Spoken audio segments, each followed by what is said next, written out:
For having us. The US military is finally withdrawn from Afghanistan after 20 years. Are you happy about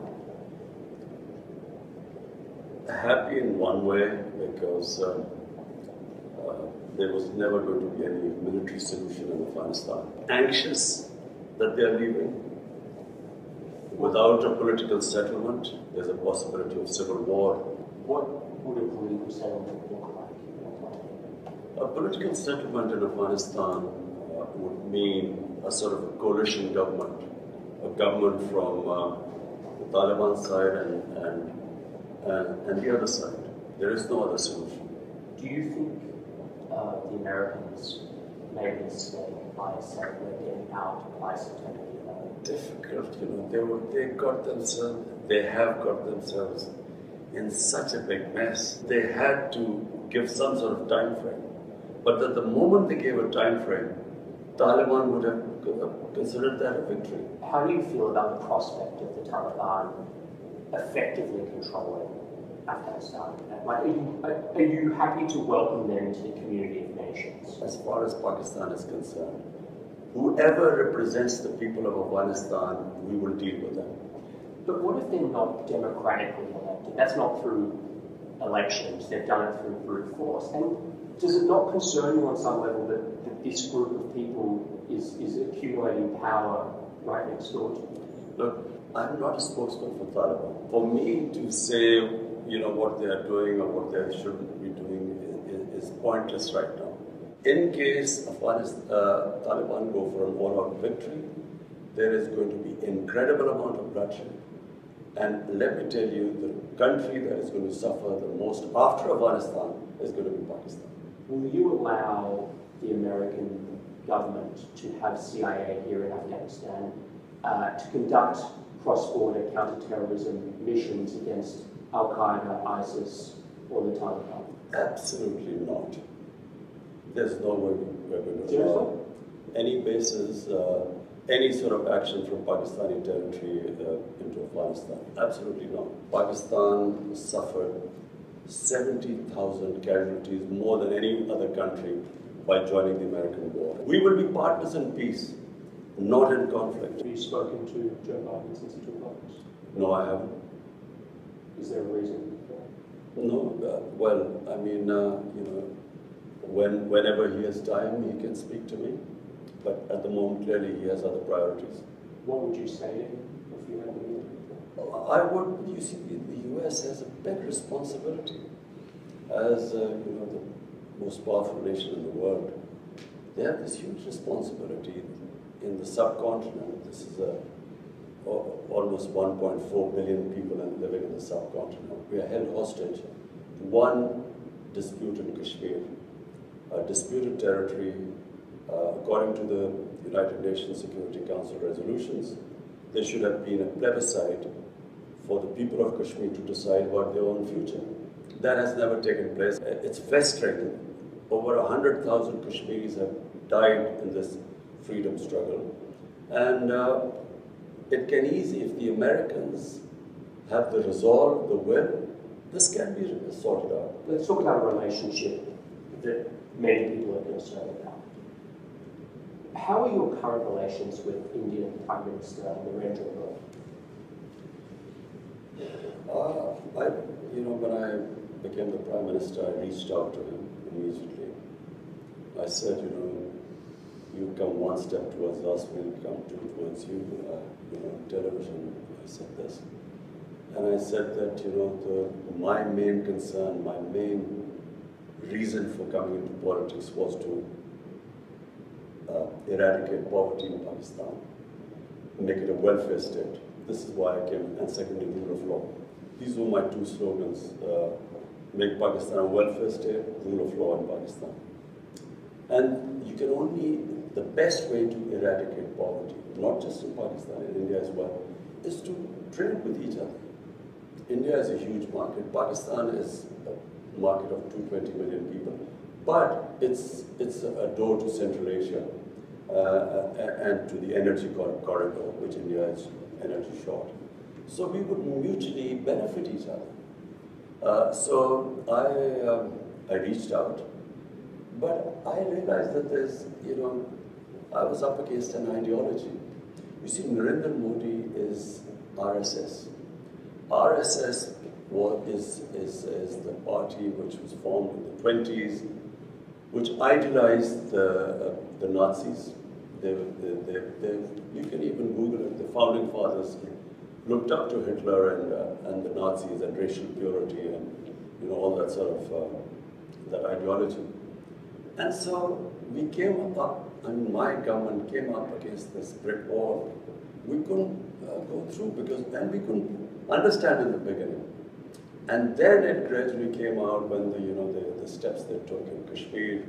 Unilaterally, they took away Kashmir statehood in 2019, August 5th, 2019. And so since then, we have there's a freeze on our relationship.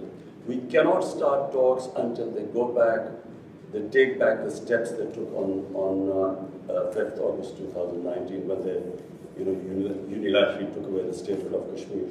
I want to ask you about something you talked about on live television. It was a very serious and painful issue. You were asked about the epidemic of sexual violence and rape in Pakistan. And you acknowledged the seriousness of the problem, and you talked about Pakistan's strict laws. You were also quoted as saying that the practice of women wearing veils, quote, is to stop temptation.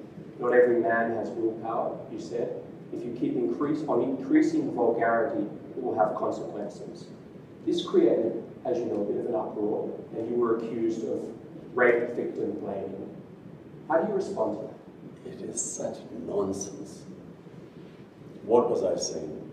I said that the crime, when I first came into power, I asked the heads of police, that what is, the crime figures. The crime that was rising the fastest was sex crime. Sex crime was not just rape, it was child abuse. Child abuse was really what really shocked me. And the disturbing thing was that barely 1% got reported. The families of the victims, whether they were girls or whether they were children who were being abused, were so embarrassed that they would not report it. So therefore, what I was saying was that law enforcement can then basically only deal with less than 1%. The rest the society has to deal with.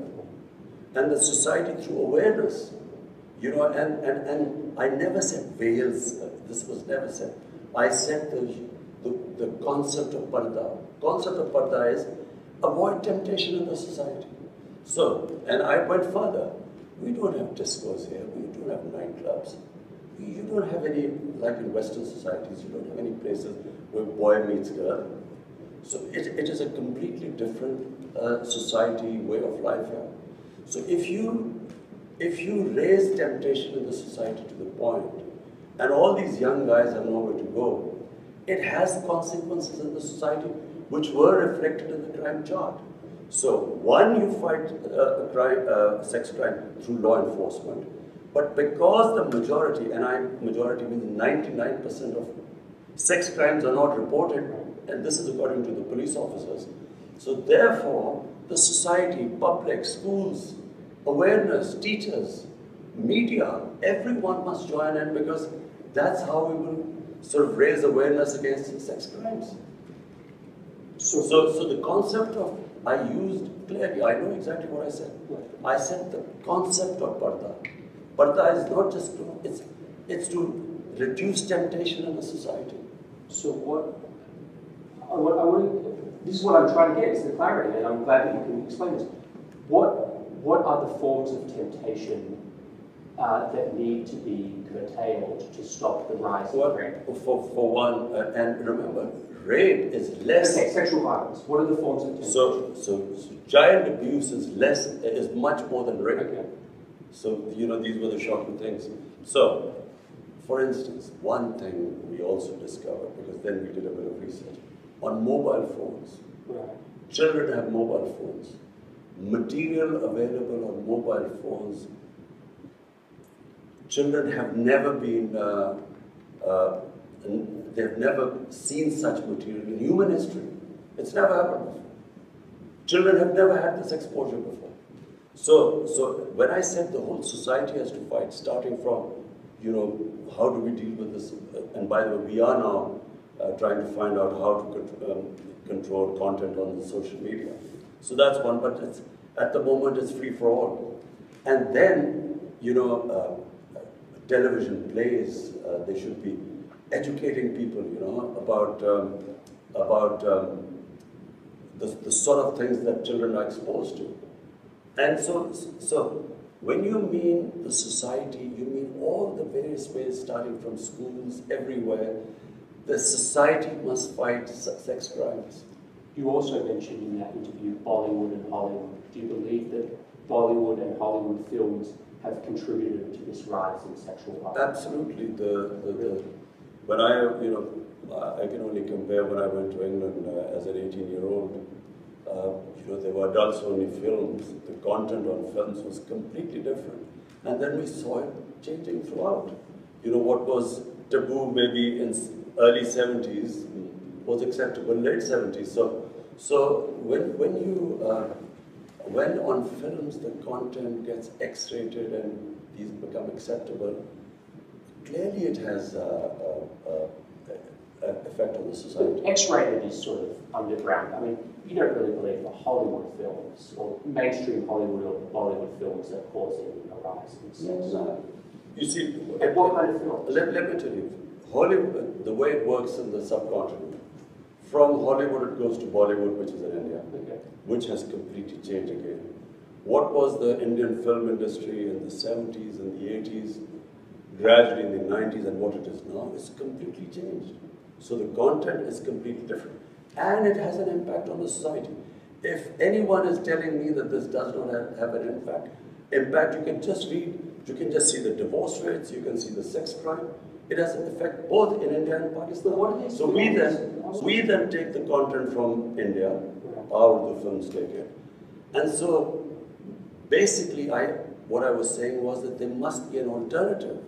You must show an alternative, our own way of life. There is another way of life. Because modernity is not just permissiveness. It's not modernity.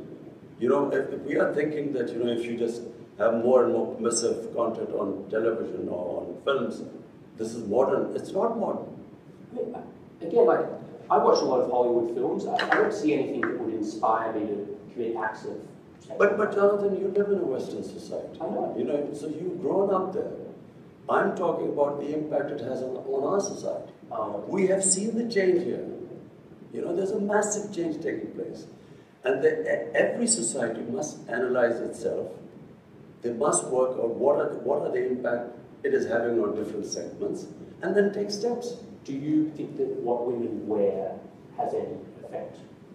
That's part of this temptation? Well,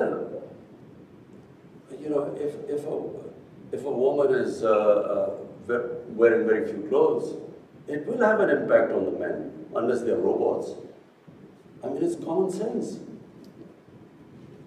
Yes, but is it really going to provoke acts of sexual violence?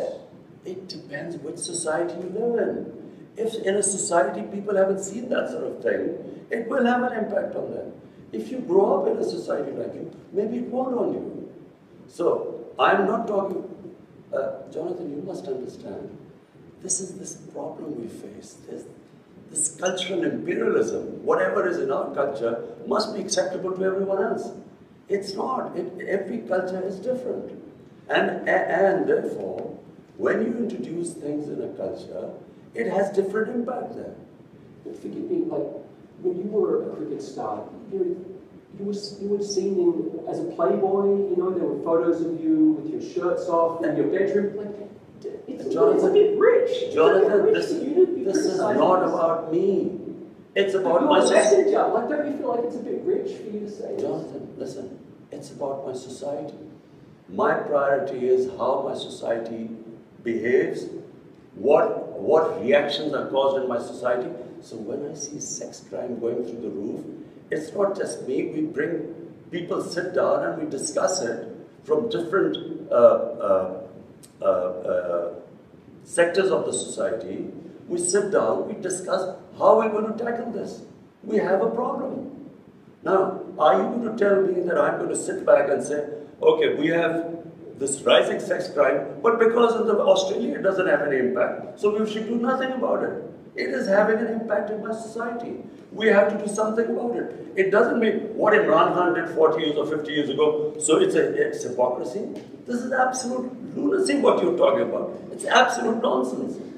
We have a responsibility. I, as a Prime Minister, have a responsibility. When a sex crime takes place, when a child is abused, he's traumatized for life. We have to do something about it. One thing that is striking to me coming here is in America we have about 100 million more people than you, not so much more.